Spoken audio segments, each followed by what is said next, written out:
जो cyclic compound है, जो एरोमेटिक कंपाउंड है, उन दोनों के नोमेनक्लेचर का डिस्कशन बस केवल करेंगे। उसमें हम कुछ में नोट डाउन करने नहीं बोलेंगे, क्योंकि तुमको बोला था लेक्चर देखने के लिए और उसमें जो भी डाउट है उस चीज को पूछने के लिए बोला था। उसका पीडीएफ हम तुम लोगों को भेज देंगे, जो लेक्चर्स मैंने पढ़ाए थे जहाँ कहीं भी, उन टॉपिक्स की जो पीडीएफ है वो तुम लोगों को सेंड कर देंगे, ताकि तुम लोगों का पीडीएफ रहे, उन चीज से नोट कॉपी में आराम से चीजें नोट डाउन कर सकते हैं। सर चलो ठीक है, बोलो क्या डाउट है, पहले डाउट डिस्कशन सर कर लेते हैं। वर्कशीट 5 में क्वेश्चन नंबर 4 और 8। एक मिनट रुक जा।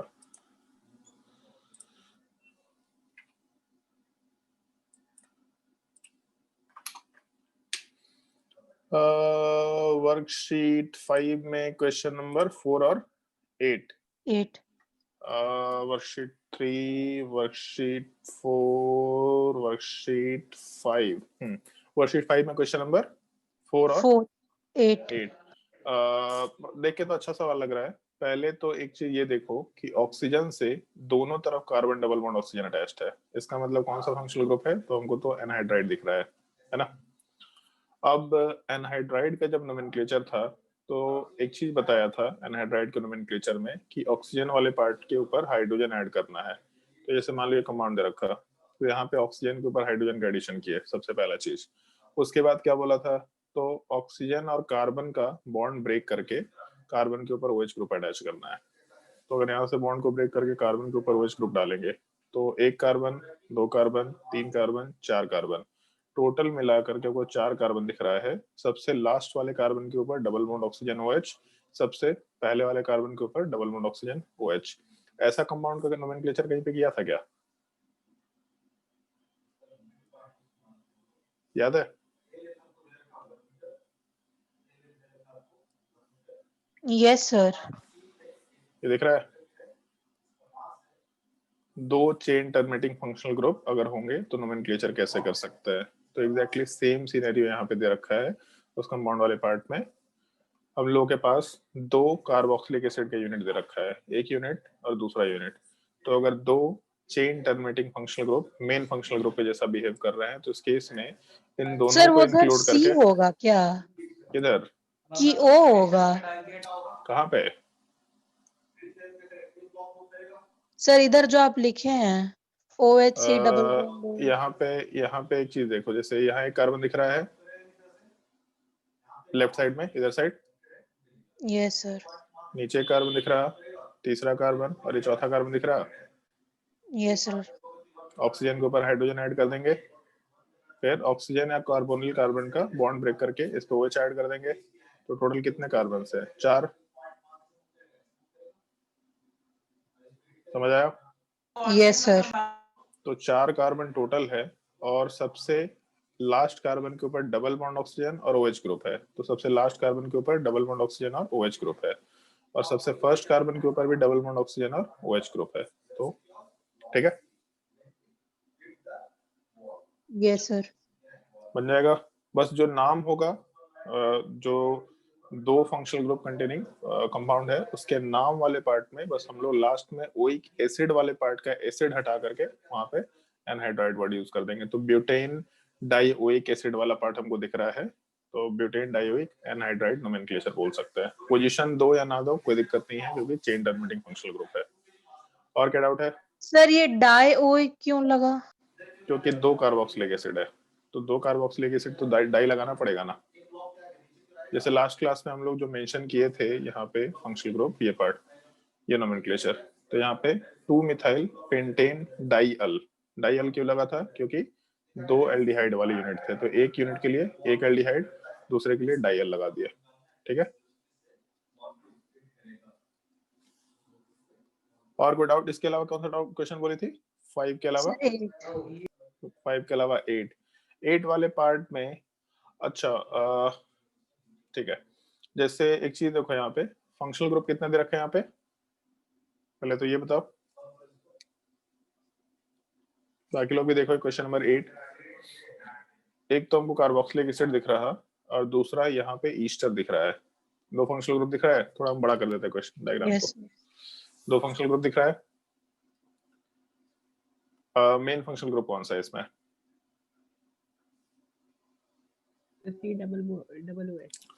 तो इसका मतलब हम लोग का जो ईस्टर वाला पार्ट है, ये ईस्टर वाला पार्ट हम लोगों का ये हो जाएगा, क्या बोलते हैं, सब्स्टिट्यूएंट हो जाएगा। ठीक है।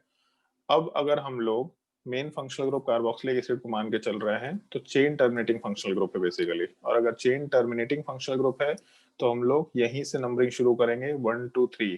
टोटल मिला के 3 का कार्बन चेन है ऐसा बोल सकते हैं, क्योंकि ये पार्ट तो सब्स्टिट्यूएंट है। ऑल्दो इसमें दो तरीके से नोमेनक्लेचर हो सकता है। तुम लोगों के नोमेनक्लेचर का जो हम लिंक भेजे थे उसमें भी ये दोनों तरीका मेंशन कर रखा है।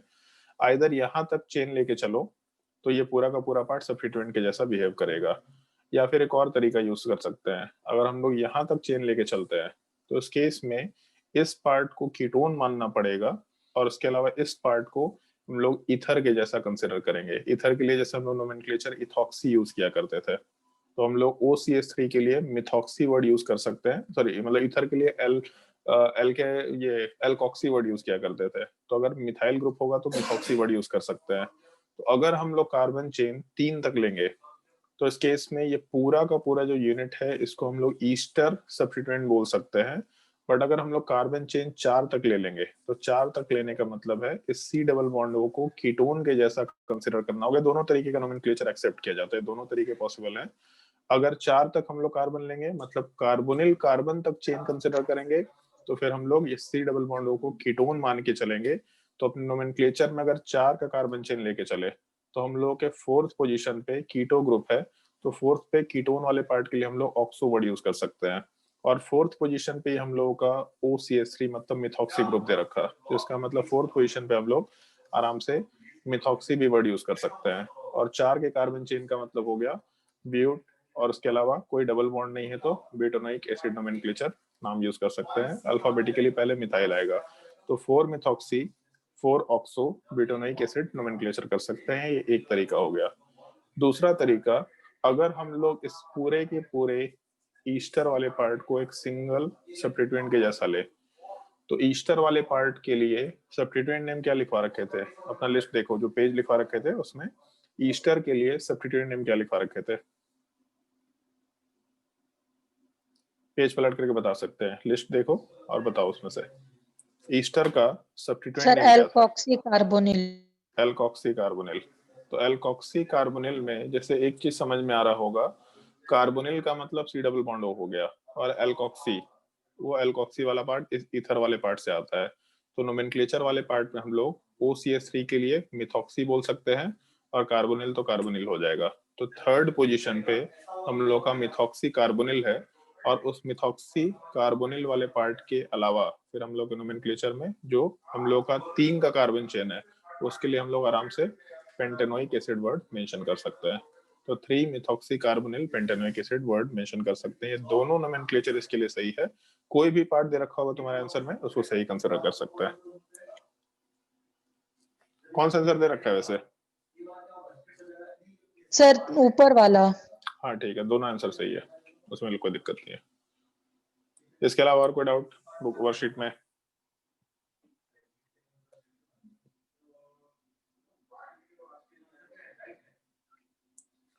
और जो जो कंपाउंड्स के नाम दे रखे होंगे ना, जैसे एस्पिरिन दे रखा है, तो ये सब नाम तुम लोग को 11th-12th में यूज करने होंगे। अभी हम याद करने का सजेशन नहीं देंगे, इतना एक्स्ट्रा बर्डन नहीं लेना तुम लोगों को।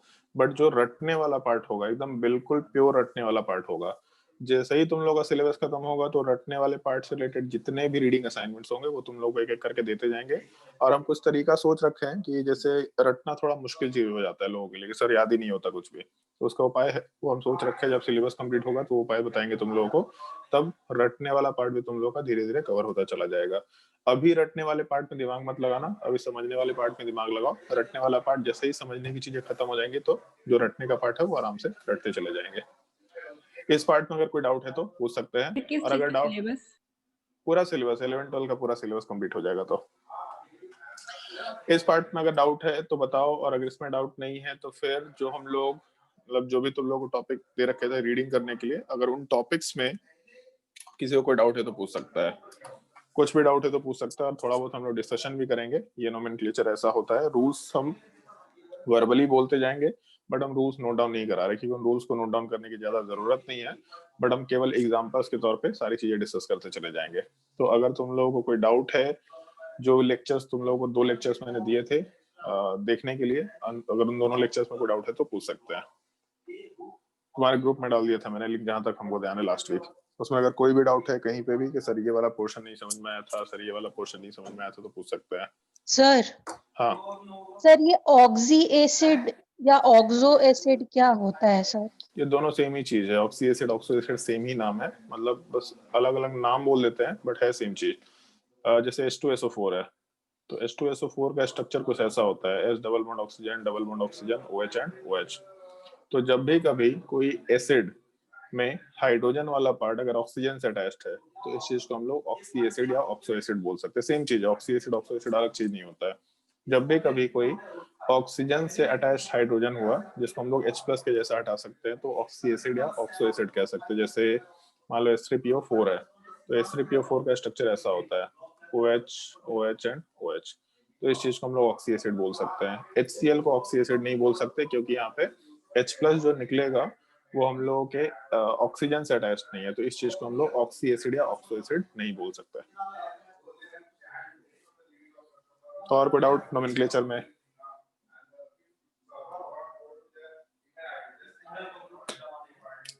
कोई डाउट नहीं है नोमेनक्लेचर में? कितने लोग हमको तो नहीं लगता है कोई लेक्चर देख करके आया, हमको डाउट है कि कोई लेक्चर देख करके आया है, इसीलिए कोई डाउट सर नहीं है हम किसी तो को। सारा देखे हैं।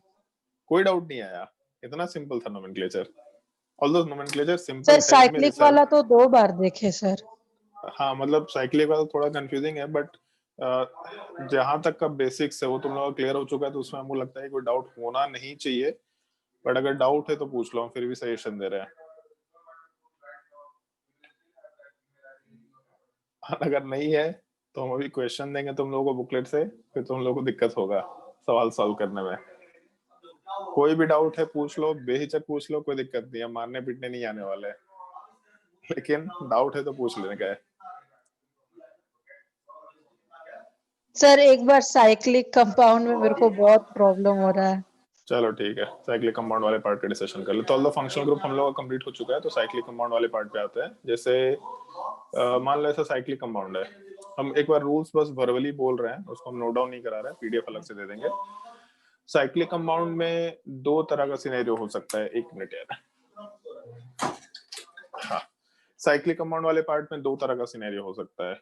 एक सिनेरियो ये कि हम लोग जैसे मान लो कि ऐसा 2 चेन दे रखा, तो एक पॉसिबिलिटी ये हो सकता है कि हम लोगों का जो साइक्लिक चेन वाला पार्ट है ये पार्ट पेरेंट चेन हो जाए, ये सिनेरियो हो सकता है।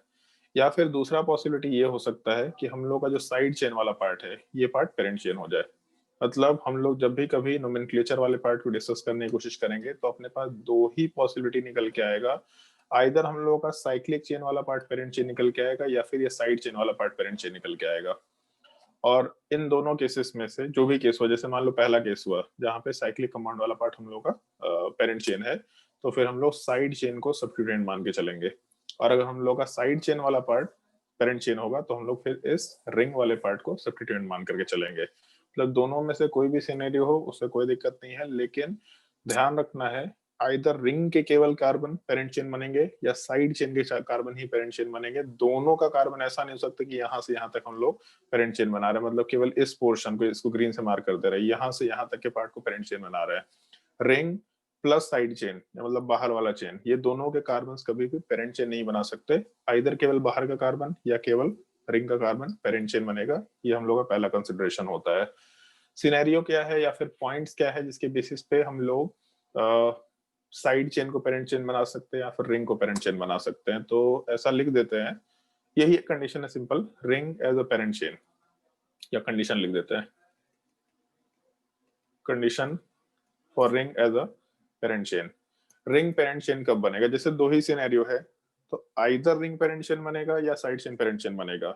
अगर रिंग पेरेंट चेन बन गया तो अच्छी बात है, अगर रिंग पेरेंट चेन नहीं बना तो साइड चेन पेरेंट चेन बनना है। यही दोनों में से कोई एक सिनेरियो निकल के आना है। आइदर और वाला पार्ट है, जैसे कोडिंग में सीखते हैं ना, आइदर और, इफ एल्स, इस टाइप का। तो रिंग अगर पेरेंट चेन है तो ठीक है, रिंग हो गया, नहीं है तो साइड चेन वाला पार्ट पेरेंट चेन हो जाएगा। तो इस केस में अगर रिंग वाला पार्ट पेरेंट चेन बनाना है, क्या हो गया? ऐसा कुछ होता है कि रिंग का प्रायोरिटी साइड चेन के ओवर है? कोई ऐसा याद नहीं रखना है प्रायोरिटी, जो हम कंडीशन बता रहे हैं उसके हिसाब से काम करो, प्रायोरिटी की जरूरत ही नहीं पड़ेगी। प्रायोरिटी तब होता है जब एग्जैक्ट कंपटीशन है, हम लोग ऐसा कंसिडरेशन लेके चल लेते हैं। मतलब अगर साइड चेन और रिंग में सब कुछ एग्जैक्टली सिमिलर टाइप का कंडीशन फुलफिल दिख रहा है तो फिर हम लोग रिंग को प्रेफरेबली पेरेंट चेन बनाते हुए काम करेंगे। तो इस केस में मैक्सिमम नंबर या फिर ऐसा कर लेते हैं, ज्यादा बेटर होगा, condition for side chain as a parent chain, ये समझना ज्यादा आसान हो जाएगा। Condition for side chain as a parent chain, maximum number of main functional group, फिर उसके बाद मैक्सिमम नंबर ऑफ अनसैचुरेशंस,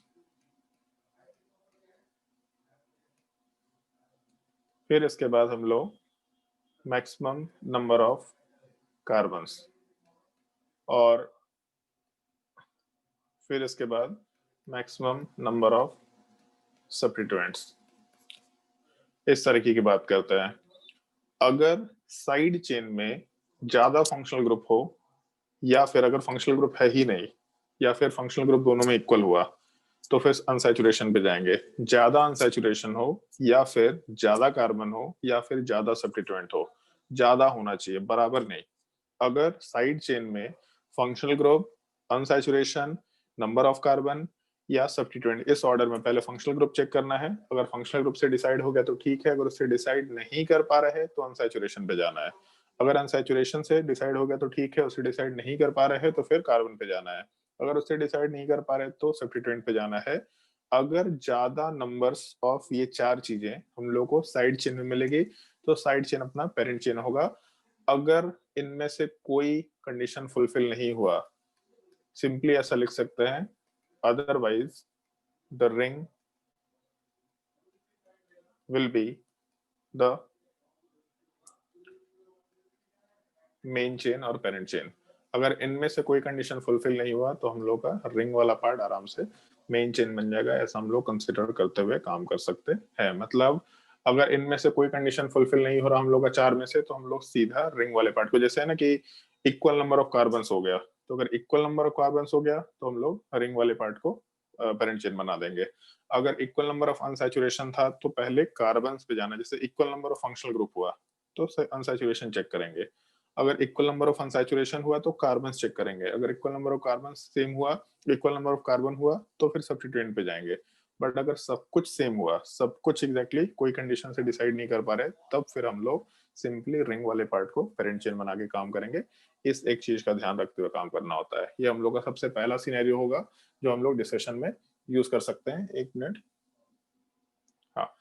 और इसके बाद जो पेरेंट चेन का डिसीजन हो गया, इसके बाद फिर हम लोग नंबरिंग वाला पार्ट कैरी आउट करते हैं। और जो नंबरिंग का अपना रूल है, ये नंबरिंग का रूल थोड़ा यहाँ पे वेरिएशन रखता है। नंबरिंग वाले पार्ट में हम लोग हमेशा lowest set of locant rule apply करते हैं। और lowest set of locant rule पहले अप्लाई करते हैं हम लोग फंक्शनल ग्रुप के लिए।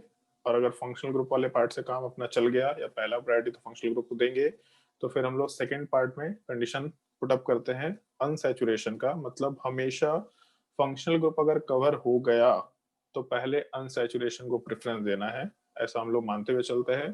तब उसके बाद फिर हम लोग थर्ड नंबर पे सब्स्टिट्यूएंट्स वाले पार्ट की बात करते हैं। अगर केवल फंक्शनल ग्रुप हुआ तो lowest set of locant rule apply करो। अगर केवल अनसैचुरेशन हुआ तो lowest set of locant rule apply करो। अगर केवल सब्स्टिट्यूएंट हुआ तो भी इस बार lowest set of locant rule apply करना है, क्योंकि जैसे मान लो साइक्लिक रिंग है तो सब्स्टिट्यूएंट लेफ्ट से जाएंगे राइट से जाएंगे, तो जिस साइड से जाने पे पहले आ जाए सब्स्टिट्यूएंट। तो रिंग में तो कोई साइड ही नहीं होता, रिंग में तो सारा चीज एक ही सर्कल में है। तो इसमें साइड नहीं है तो पहले सब्स्टिट्यूएंट मिलने से काम नहीं चलेगा। यहाँ पे हर एक पार्ट के लिए हम लोग lowest set of locant rule he apply करके क्वेश्चन सॉल्व किया करेंगे। इस एक चीज का ध्यान रखते हुए काम करना है। पहले फंक्शनल ग्रुप को प्रायोरिटी देंगे, फंक्शनल ग्रुप कवर हो गया तो फिर अनसैचुरेशन को प्रायोरिटी देंगे, तब जाके सब्स्टिट्यूएंट वाले पार्ट को देखेंगे। अगर फंक्शनल ग्रुप प्रेजेंट है तो lowest set of locant rule उस पर अप्लाई करके फिर हम लोग अनसैचुरेशन को देख रहे हैं, वहां lowest set of locant rule apply नहीं करना है। अगर केवल अनसैचुरेशन है तो lowest set of locant rule apply करेंगे, बट उसके साथ अगर सब्स्टिट्यूएंट है तो सब्स्टिट्यूएंट को lowest set of locant rule से अप्लाई करके काम नहीं करना है। अगर केवल सब्स्टिट्यूएंट है तब वहां के लिए हम लोग lowest set of locant rule बनाएंगे। ध्यान रखना थोड़ा, अगर तीनों का कॉम्बिनेशन है तो केवल फंक्शनल ग्रुप के लिए lowest set of Loken rule apply करेंगे। अगर कोई भी दो का कॉम्बिनेशन है तो भी lowest set of Loken rule केवल मेन पार्ट के लिए अप्लाई करेंगे, सब के लिए एक ही बार में lowest set of Loken rule apply नहीं करने वाले। जैसे ये तीनों है तो केवल फंक्शनल ग्रुप के लिए lowest set of Loken rule apply करेंगे। अगर ये दोनों है फंक्शनल ग्रुप एंड अनसैचुरेशन तो भी फंक्शनल ग्रुप के लिए lowest set of Loken rule apply करेंगे, और केवल अगर अनसैचुरेशन और सब्स्टिट्यूएंट है तो फिर अनसैचुरेशन के लिए lowest set of Loken rule apply करेंगे। हम लोग को बाकी लोअर प्रायोरिटी वाली चीजों से उतना मतलब नहीं रहेगा। ऐसा हम लोग नंबरिंग वाले पार्ट में फॉलो करते हैं। जैसे मान लो ऐसा एग्जांपल दे रखा,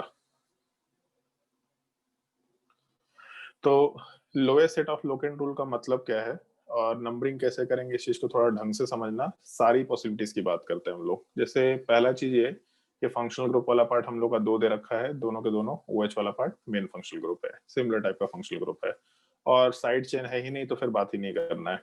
नंबरिंग कैसे कर सकते हैं, तो नंबरिंग जिस कार्बन से फंक्शनल ग्रुप अटैच्ड है या जिस कार्बन से सैचुरेशन शुरू होगा या जिस कार्बन से हम लोग का सब्स्टिट्यूएंट शुरू होगा वहीं से नंबरिंग शुरू करना है। मतलब अपने पास एक पॉसिबिलिटी ये हो सकता है, इसको हम और भी केसेस में डिस्कस कर लेंगे। एक पॉसिबिलिटी ये हो सकता है कि हम लोग नंबरिंग वाला पार्ट यहां से शुरू करें, ऊपर वाले OH के कार्बन से शुरू करें। तो अगर यहाँ कार्बन नंबर 1 देते हैं तो अपने पास 2 पॉसिबिलिटी है, आइदर एंटी क्लॉकवाइज घूम जाओ, मतलब इस तरीके से नंबरिंग कर सकते हैं, या फिर दूसरी पॉसिबिलिटी हम लोग ये कंसिडर कर सकते हैं, सेकेंड पॉसिबिलिटी ये कि हम लोगों का जो OH वाला ऊपर वाला OH है उसका कार्बन कार्बन नंबर 1 बन गया, बट इसके बाद हम लोग क्लॉकवाइज के साइड से मूव कर जाते हैं 3, 4, 5, 6। ये 2 पॉसिबिलिटी अगर ऊपर वाले OH से कार्बन से नंबरिंग करते हैं तो कंसिडर किया जा सकता है। दूसरी पॉसिबिलिटी ये हो सकती है कि हम लोग नंबरिंग नीचे वाले OH से शुरू करें। नीचे वाले OH जिस कार्बन से अटैच्ड है वो कार्बन नंबर 1 बनेगा, हमेशा जिस कार्बन पे फंक्शनल ग्रुप अटैच्ड है वही कार्बन नंबर 1 बनेगा, या फिर अनसैचुरेशन होता तो उसका भी केस डिस्कस करेंगे। OH वाला कार्बन कार्बन नंबर 1 बनने वाला है। अब क्या पॉसिबिलिटी, तो फिर से क्लॉकवाइज मूव कर जाओ 1, 2, 3, 4, 5, 6, या फिर दूसरी पॉसिबिलिटी हम लोग यहाँ पे भी एंटी क्लॉकवाइज मूव कर सकते हैं। हम लोग येलो कलर से ग्रीन कलर से लिख देते हैं 1, 2, 3, 4, 5, 6।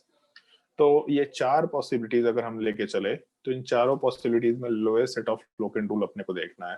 तो पहले वाले केस में 1 नंबर पे OH था और 5 नंबर पे OH था, तो ओवरऑल अगर हम लोग कंसिडर करना शुरू करें तो 1 + 5 ले सकते हैं, मतलब वैल्यू अपना 6 आएगा। दूसरे वाले सिनेरियो को लेके चले तो 1 और 3 पे OH ग्रुप है, तो 1 + 3 इसका मतलब वैल्यू 4 आएगा। तो पहला तो वैसे ही रिजेक्ट हो गया क्योंकि उससे छोटा नंबर पॉसिबल निकल के आ रहा है।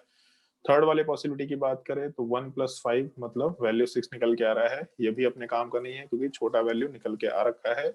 और अगर फोर्थ नंबर की बात करें तो 1 + 3 वापस से निकल के आ रहा है। तो यहाँ पे एक चीज देख सकते हैं, अगर यहाँ 20 से डिवीजन करें मान लो, तो ऊपर का पार्ट और नीचे का पार्ट एग्जैक्टली सेम टाइप का है। मतलब दोनों अगर ऐसा थोड़ा सर झुका के देखो तो तुमको दिखेगा दोनों एग्जैक्टली सेम टाइप का पार्ट है, मतलब सिमेट्रिकल पार्ट है। तो सिमेट्रिकल पार्ट में हमेशा नंबरिंग के लिए 2 तरह का पॉसिबिलिटी होता है। सिमेट्रिकल में इधर से करो नंबरिंग या उधर से करो, ऐसा हम लोग डिस्कस करते आ रहे थे। तो सिमेट्रिकल में ये ऊपर वाला तरीका लो या नीचे वाला, कोई दिक्कत नहीं है, दोनों में से कोई भी नंबरिंग फिजिबल हो सकता है, फिर पॉसिबल हो सकता है। नोमेनक्लेचर कैसे करेंगे, तो इन पूरे नोमेनक्लेचर में 2 OH ग्रुप है 1 पोजीशन और 3rd पोजीशन पे, तो 6 का कार्बन चेन है, इसका मतलब हम लोग वर्ड रूट हेक्स लगा सकते हैं। बट क्योंकि अब साइक्लिक कंपाउंड है तो हम लोगों को प्राइमरी सफिक्स लगाना है अब यहाँ पे साइक्लो, ताकि साइक्लिक कंपाउंड रिप्रेजेंट कर पाए। तो साइक्लो हेक्स वर्ड मेंशन कर लिया, और क्योंकि अल्केन है तो हेक्सेन, और हेक्सेन वाले पार्ट के हम लोगों के 1st पोजीशन पे और 3rd पोजीशन पे 2 OH ग्रुप है, तो हम लोग आराम से साइक्लोहेक्सेन 1,3 डाइऑल मेंशन करते हुए नोमेनक्लेचर कर सकते हैं। ये अगर केवल फंक्शनल ग्रुप रहा तो नोमेनक्लेचर करने का एक तरीका हो सकता है। और फंक्शनल ग्रुप में भी ध्यान रखना है इस चीज का, मेन फंक्शनल ग्रुप को देखना है। एक बार मेन फंक्शनल ग्रुप डिसाइड हो गया तो बाकी सारा चीज सब्स्टिट्यूएंट है, कोई लेना देना नहीं होगा उससे। जैसे चलो पहले अभी हम लोग अनसैचुरेशन वाले पार्ट को देख लेते हैं। अनसैचुरेशन में कुछ ऐसा करना होता है, मान लो जैसे अनसैचुरेशन है, तो एक चीज ध्यान रखना होगा, अनसैचुरेशन में कभी भी ये नंबरिंग नहीं कर सकते कि अगर ये कार्बन नंबर 1 देते हैं तो कार्बन नंबर 2 हम लोग इधर दे दें, क्योंकि होगा क्या कि जब हम लोग 4, 5, 6 लिखेंगे तो 1 पे भी डबल बॉन्ड है और 6 पे भी डबल बॉन्ड है। ऐसा नंबरिंग कभी भी नहीं कर सकते हैं। हमेशा हम लोग कभी भी अनसैचुरेशन में जब नंबरिंग कर रहे होंगे तो डबल बॉन्ड के एक कार्बन को अगर कार्बन नंबर 1 बोल रहे हैं तो हमेशा उसी डबल बॉन्ड का दूसरा कार्बन कार्बन नंबर 2 होगा। मतलब अगर यहाँ कार्बन नंबर 1 बोले तो हमेशा कार्बन नंबर 2 इसी के डबल बॉन्ड वाले ही कार्बन को देना पड़ेगा और कोई ऑप्शन नहीं है। मतलब 1 नंबर और 2 नंबर फिक्स है कि हमेशा जो डबल बॉन्ड से अटैच्ड कार्बन होंगे उन्हीं को प्लेस कर सकते हैं। तो एक नंबरिंग की पॉसिबिलिटी ये हो जाएगी। मान लो इसी का हम लोग दूसरा सिनेरियो लेकर के चलते हैं, 1 मिनट।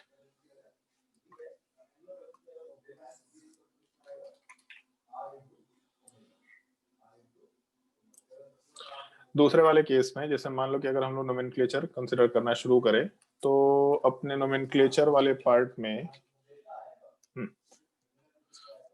दूसरे वाले केस में हम लोग के पास ये पॉसिबिलिटी कंसिडर कर सकते हैं कि अगर हम लोग का कार्बन नंबर ऊपर वाले डबल बॉन्ड को नंबर 1 बोलते हैं, तो अगर 1 नंबर दूसरा कार्बन हो गया मतलब कार्बन नंबर 2 हमेशा उसी डबल बॉन्ड के दूसरे कार्बन को देना पड़ेगा। एक छोटा सा रूल है जिसको ध्यान रखना होगा। उसको सिंपल लैंग्वेज में ऐसा बोल सकते हैं, डबल बॉन्ड को पहले कवर करना होता है, पहले घेरना होता है। जब भी नंबरिंग करो तो डबल बॉन्ड के एक कार्बन को अगर नंबरिंग दे दिया तो हमेशा उसी के डबल बॉन्ड के दूसरे कार्बन को ही नंबर देना पड़ेगा। डबल बॉन्ड को पहले घेरा करेंगे हम लोग। तो 1 के बाद 2, उसके बाद 3, 4, 5, 6, एक ये चीज हो सकता है। और क्या पॉसिबिलिटी है, तो अगर मान लो यही रिंग वाला पार्ट हम लोग नीचे मेंशन करते हैं तो इस केस में नेक्स्ट पॉसिबिलिटी ये कंसिडर कर सकते हैं हम लोग कि इस बार नंबरिंग जो है वो हम लोग नीचे वाले पाई बॉन्ड से देना शुरू करते हैं। तो कार्बन नंबर 1 अगर इसको दिए सबसे नीचे वाले कार्बन को, तो 2 हम लोग को राइट साइड वाले को ही देना पड़ेगा। कभी भी हम लोग 2 लेफ्ट साइड में नहीं डाल सकते क्योंकि डबल बॉन्ड को पहले घेरना होता है। तो 1, 2, 3, 4, 5, 6 बोल सकते हैं। और फोर्थ पॉसिबिलिटी मान लो ये लेके चले कि हम लोग के नोमेनक्लेचर वाले पार्ट में अगर 1 नंबर नीचे वाले डबल बॉन्ड के दूसरे कार्बन को दिए तो 2 नंबर, 3, 4, 5, 6 ये पाई बॉन्ड के केस में नंबरिंग करने का तरीका होगा। फिर सेम चीज lowest set of locant rule apply करो। तो ऊपर वाले केस में या फर्स्ट केस में पाई बॉन्ड कहाँ से शुरू हुआ था, कार्बन नंबर 1 से। 1 के बाद क्या था, 3 पे, तो 1 + 3 मतलब 4। सेकेंड वाले केस में 1 से पाई बॉन्ड शुरू हुआ बट नेक्स्ट पाई बॉन्ड 5 पे मतलब 6, तो ये वैल्यू तो नहीं हो सकता, ये तो हटा दिया। नीचे वाले केस में 1 के बाद वैल्यू थर्ड पे आ रहा है, इसका मतलब वैल्यू 4, ये हो सकता है। और फोर्थ वाले केस में 1 के बाद 5, 6 ये भी नहीं हो सकता है। फिर से सेम चीज, कंपाउंड को 20 से डिवाइड करो तो कंपाउंड सिमेट्रिकल दिख रहा है, ऊपर का पार्ट नीचे का पार्ट एग्जैक्टली सेम दिख रहा है।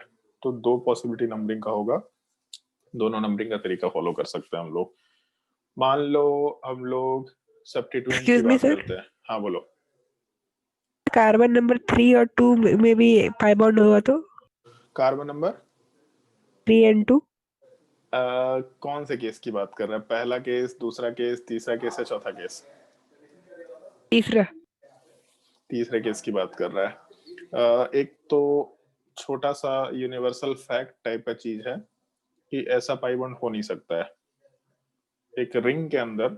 स्पेशली जब हम लोग छोटे कंपाउंड्स की बात करते हैं तो एक रिंग के अंदर कंसेक्यूटिव पाई बॉन्ड नहीं हो सकते। क्यों नहीं हो सकते, इसका रीजन हम दे सकते हैं बट अभी तुम लोगों को वो सब बेसिक्स बताया नहीं है केमिकल बॉन्डिंग का, तो इसलिए इस चीज का रीजन समझा पाना थोड़ा मुश्किल है। जब केमिकल बॉन्डिंग आएगा और उस केमिकल बॉन्डिंग के बाद जब हम लोग ऑर्गेनिक केमिस्ट्री के आइसोमरिज्म वाले पार्ट में मूव करेंगे, जीओसी में मूव करेंगे, तब पता चल जाएगा कि हम लोग एक रिंग के अंदर कंसेक्यूटिव पाई बॉन्ड नहीं बना सकते हैं। तो इसलिए वैसा सिनेरियो आ नहीं सकता, वो कंपाउंड एग्जिस्ट नहीं करेगा।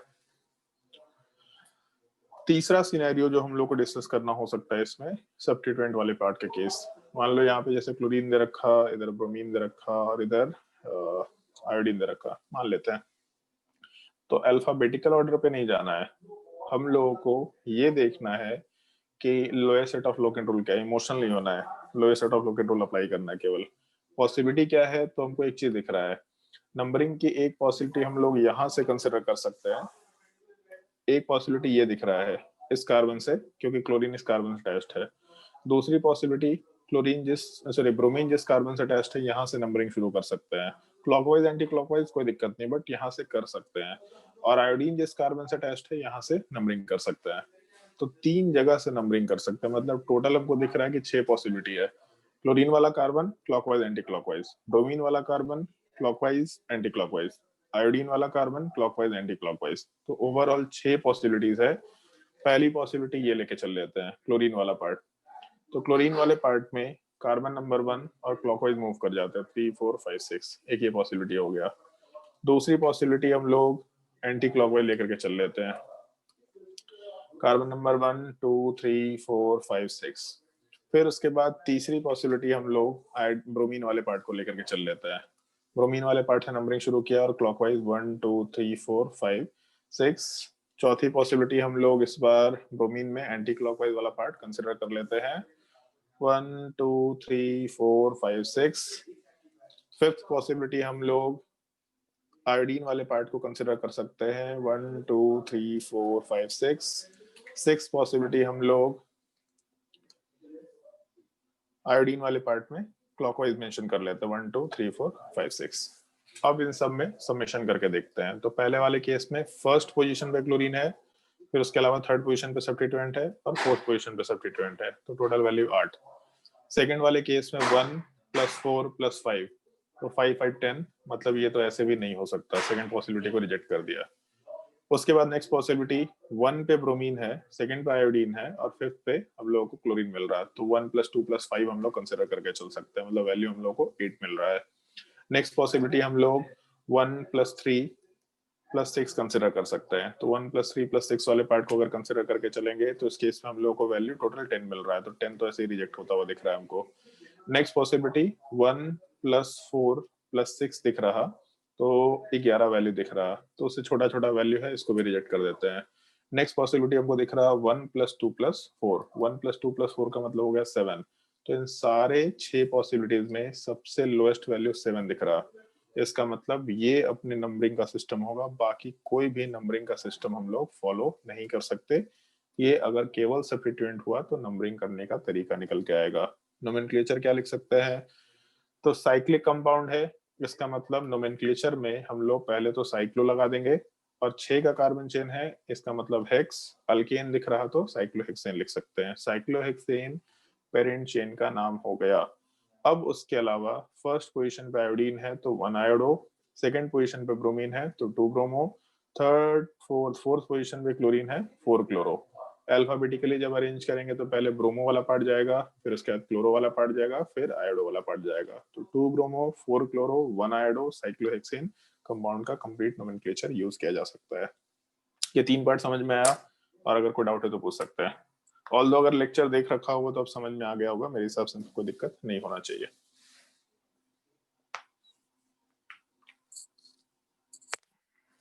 कोई कुछ बोलता ही नहीं, आज उत्पल सर भी बोल रहे थे, हम आज रूम में थे तो सुन रहे थे, कोई कुछ बोल ही नहीं रहा था, समझ आ रहा है नहीं आ रहा है। आज कुछ हुआ है, कुछ सूर्य ग्रहण चंद्र ग्रहण लगा है क्या, या फिर ऐसा कुछ न्यू ईयर रिजोल्यूशन कर रहे हैं हम बोलेंगे ही नहीं, नए साल में हम लोग बोलेंगे ही नहीं। आप पूछ लीजिए सर, कुछ भी पूछ लीजिए, हम बोलेंगे ही नहीं। सर आज तो उत्पल सर ऐसा टॉपिक पढ़ाए थे कि उसमें तो हम बहुत क्वेश्चन पूछते हैं, लेकिन तो हम अरे ये तुम ही तो नहीं क्लास क्लास नहीं है, तुम तो पिकनिक बना रही थी। स्कूल वाले एग्जाम नहीं करा पा रहे, क्लास नहीं करा पा रहे, पिकनिक बना पा रहे, ये बढ़िया है तुम लोग का। चलो सही है, तो मेरे हिसाब से इसमें डाउट नहीं होना चाहिए। बाकी तुम लोग एक बार लेक्चर्स देखो, अगर लेक्चर में और किसी को कुछ भी डाउट है कि सर ये चीज नहीं समझ में आया, ये चीज नहीं समझ में आया, तो आराम से पूछ सकते हैं, जो पूछना है पूछ सकते हैं, कोई दिक्कत नहीं है। लास्ट क्लास में बोल दिया था कि हम लोग डिस्कशन करेंगे, जहां जो भी डाउट है बेहिचक पूछते जाओ, कुछ सोचने की जरूरत नहीं है। और तुम लोग के लिए इन्फॉर्मेशन भी है, 10th वालों के लिए इन्फॉर्मेशन नहीं है, 10th वालों का क्योंकि प्री बोर्ड चल रहा है तो लोग अपना बोर्ड का तैयारी कर रहे हैं। 9th वालों के लिए इन्फॉर्मेशन है, नोमेनक्लेचर का तुम लोगों का एक टेस्ट होगा, कब होगा वो मेरे मन के ऊपर डिपेंड करता है, मोस्ट प्रोबेबली संडे को ही लेंगे। तो इस संडे तो हम शायद, कितना तारीख है आज, 30, वेडनेसडे, हो सकता है इस संडे अगर साइंस का टेस्ट होना होगा तो साइंस में तुम लोग नोमेनक्लेचर का हम टेस्ट लेंगे तुम लोग का। तो नोमेनक्लेचर का पूरा कंप्लीट टेस्ट तुम लोग को जो भी टॉपिक्स पढ़ा रखे हैं और जो भी लेक्चर देखने को बोल सर रखे हैं, 80 मार्क्स का मेरे मन पे है, हम 80 का ले कि 800 का ले, सब मेरे मन पे है। उस दिन तुमको पता चलेगा कि क्या पैटर्न है, क्या क्वेश्चंस हो सकते हैं, सब टेस्ट वाले दिन पता चलेगा। बट नोमेनक्लेचर का कंप्लीट टेस्ट होगा, और अगर किसी का भी मार्क्स 70% से नीचे आया तो फिर उसका स्वागत करेंगे हम अलग से, उसे घर जाकर के सर उसका इस स्वागत वीक करेंगे। मैथ्स का फुल टेस्ट है। हाँ, तो इस वीक नहीं लेंगे, फिर नेक्स्ट वीक ले लेंगे। बच गए। मतलब टाइम है तुम्हारे पास, कोई दिक्कत नहीं, ऐसा कोई हड़बड़ नहीं है, पेपर बना के हम रख देंगे और पूरा फुल सिलेबस जो भी नोमेनक्लेचर का शुरू से अभी तक जो भी चीजें पढ़ाई है वो सारे लेक्चर्स के ऊपर तुम लोगों का टेस्ट होगा, ताकि तुम लोगों का टेस्ट ये भी चीज जैसे विशाल सर बोल रहे थे कि सर एक बार हम लोग को बता दीजिएगा कि किस तरीके से हम लोग क्या क्या पढ़ने वाले हैं, तो एक बार हम लोग तुम लोग को ब्रीफ आइडिया देते हैं। जैसे कुछ लोगों का डाउट था सर बुक पढ़ना है नहीं पढ़ना है, किसी को एनसीईआरटी वगैरह कुछ नहीं पढ़ना है, अभी कुछ नहीं पढ़ना है, जो क्लास में करा रहे केवल उस चीज को करो। एनसीईआरटी पढ़ने का टाइम, या जो बोला ना कि रटने वाली चीजों का टाइम तुम्हारे सिलेबस कंप्लीट करने के बाद आएगा, उसके बाद तुम्हारी रिस्पॉन्सिबिलिटी कि तुमको एनसीईआरटी पढ़ना है।